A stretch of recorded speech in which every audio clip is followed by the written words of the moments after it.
కొద్ది వెనక్కి జరగండి నాన్న, నా కొద్ది వెనక్కి, కొద్ది వెనక్కి.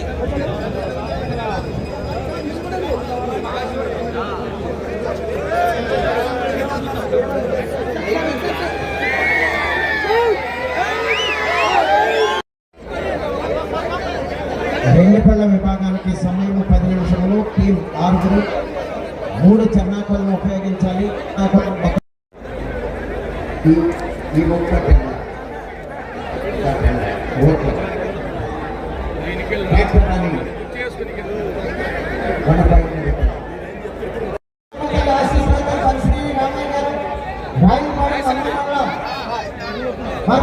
వాళ్ళు చేస్తున్నటువంటి అరాచకాలు.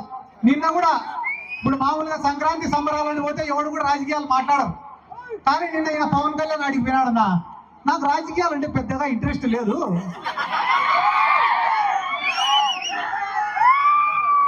నేను ఫ్లాప్ సినిమాలు తీసినా కూడా నాకు డబ్బులు వస్తాయండి. ఈడ 2 పాయింట్లు, ఆయన తీసేదే ఫ్లాప్ సినిమాలు. ఫ్లాప్ సినిమాలు తీసినా నాకు డబ్బులు వస్తాయి, నీకు డబ్బులు వస్తాయి, బానే ఉంది. మళ్ళీ ప్రొడ్యూసర్ల పరిస్థితి ఏంది, డిస్ట్రిబ్యూటర్ల పరిస్థితి ఏంది, నీ కోసం గుడ్డలు దించుకునే నీ అభిమానుల పరిస్థితి ఏంది? అవన్నీ నాకు అనవసరము, నాకు మాత్రం లెక్క వస్తుందంట. నిన్న ఎవడో చెప్పినాడంట, ఏందన్నా నెలకు 20 కోట్లకు 30 కోట్లకు కకృతి పడినావు నువ్వు, అదే నువ్వే ముఖ్యమంత్రి అయితే ఇంకా ఎక్కువ లెక్క వస్తుంది కదన్నా అని చెప్పినాడంట. ఒరే, మనం ముఖ్యమంత్రి అయినామంటే మళ్ళా దానిపైన ప్రత్యేకంగా శ్రద్ధ పెట్టాలరా. మనకు మెంటల్ గా ఫిజికల్ గా స్ట్రెస్. అదే చంద్రబాబు నాయుడు నమ్ముకున్నామనుకో, నెల నెల మన ఇంటికే పంపిస్తాడు కదా లెక్క. వీళ్ళందరి గురించి నేను ఎందుకు చెప్తానా అంటే, వీళ్ళు కూడా జగన్ సార్ గురించి మాట్లాడే మొగలేనా. వీళ్ళు పొద్దున్న నుంచి రాత్రి వరకు మేకపోతే గాంభీర్యం ప్రదర్శించి రాత్రినే ఇంటికి పోతేనే అందరూ ఒకరొకరు ఫోన్ లో మాట్లాడుకుంటారు. ఓ పక్క చంద్రబాబు, ఓ పక్క పవన్ కళ్యాణ్, ఓ పక్క లోకేష్. ఒరే, మనం ఇన్ని కేసులు పెడతాం వైసీపీ వాళ్ళ పైన, రేపు ఖచ్చితంగా ఆయన మళ్ళా వస్తాడరా. మనం సింగపూర్ పోవాలా, మలేషియా పోవాలా, జపాన్ పోవాలా అని. మా సార్ అందుకే ముందు జాగ్రత్తగా ఏం చెప్పినాడు, 7 సముద్రాలు అవుతా.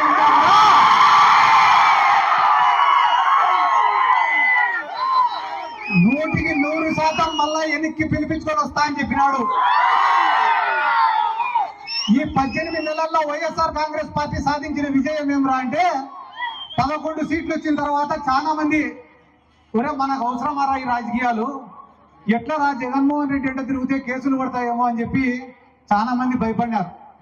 కానీ 18 నెలల తర్వాత ఈ రోజు గ్రామాలలో పరిస్థితి ఎట్టుందిరా అంటే, ఒరే మనం కూడా 2-3 నెలలు జైలుకు వేసే తప్ప జగన్మోహన్ రెడ్డి దృష్టిలో మనం పడేటట్లేదురా.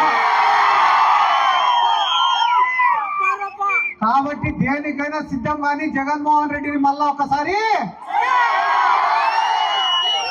నేను ఇదే వేదిక మీద నుంచి మన నాయకుడు జగన్మోహన్ రెడ్డి గారికి కూడా ఒక రిక్వెస్ట్ చేస్తానా. సార్, మనమేం ప్రతిపక్షాలను తొక్కాల్సిన అవసరం లే, వాళ్ళపైన కేసులు పెట్టాల్సిన అవసరం లే, వాళ్ళని ఇబ్బంది పెట్టాల్సిన అవసరం కూడా లేదు సార్. మీరు ఏం ప్రణాళిక రూపొందించుకుంటారో రూపొందించుకోండి సార్. ఒక 10 సంవత్సరాలు మన గవర్నమెంట్ ఉండేలాగా చూడండి సార్. మీరు చేసే మంచి పనులు చేసుకుంటా 10 సంవత్సరాల అధికారంలో ఉండండి సార్. మీరు అనుకుంటా అంటే ఈ ప్రతిపక్షాలన్నీ కూడా ఫామ్ హౌస్ లకు పరిమితం అవుతాయని చెప్పి ఈ సందర్భంగా నేను తెలియజేసుకుంటూ, నేను మరొకసారి చెప్తానన్న, చేసిన మంచి ఎప్పటికి కూడా ప్రజలు మర్చిపోరు. మనం చేసే కష్టాన్ని కూడా ప్రజలు ఎప్పుడు కూడా గుర్తు పెట్టుకుంటారు. ఈ రోజు జగన్మోహన్ రెడ్డి గారికి ఆయన చేసిన మంచి శ్రీరామ రక్షని కూడా ఈ సందర్భంగా నేను తెలియజేసుకుంటూ, ఈ రోజు సంక్రాంతికి పట్టణాల నుంచి అందరూ పల్లెలకు వస్తున్నారు.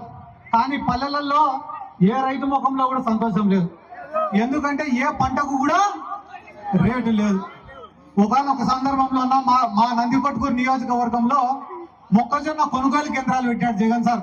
పెడితే ఐకేపీ సెంటర్ల ద్వారా, సొసైటీల ద్వారా, మార్కెట్ యార్డు ద్వారా కొన్ని వందల లారీలతో మేము కొనుగోలు చేసినాం మొక్కజొన్నని.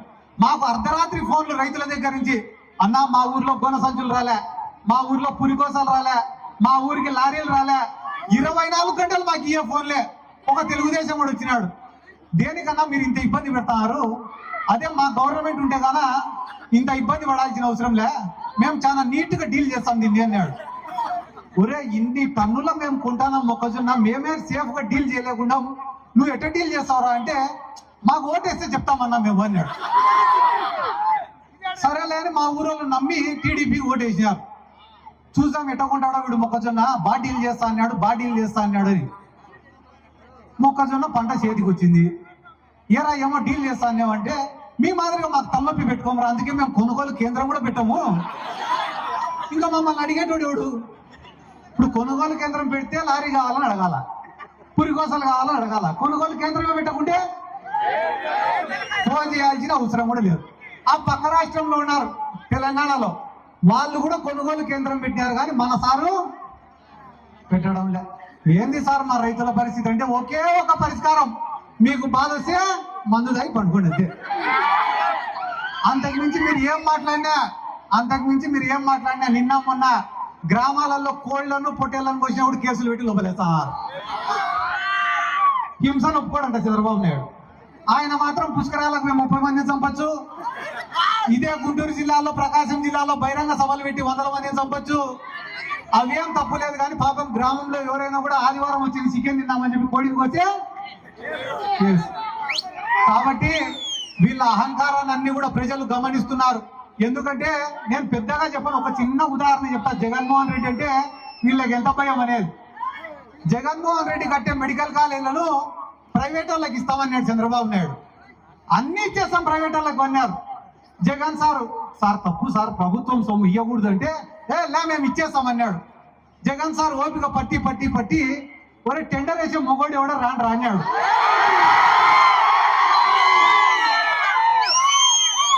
అసలు చంద్రబాబు నాయుడు మానం జాతీయ స్థాయిలో పోయింది. వాటిని ప్రైవేట్ పరం చేయాలని టెండర్ వేస్తే కనీసం ఇంట్లో పనిచేసేటోడు కూడా పోలేక టెండర్ వేసేదానికి.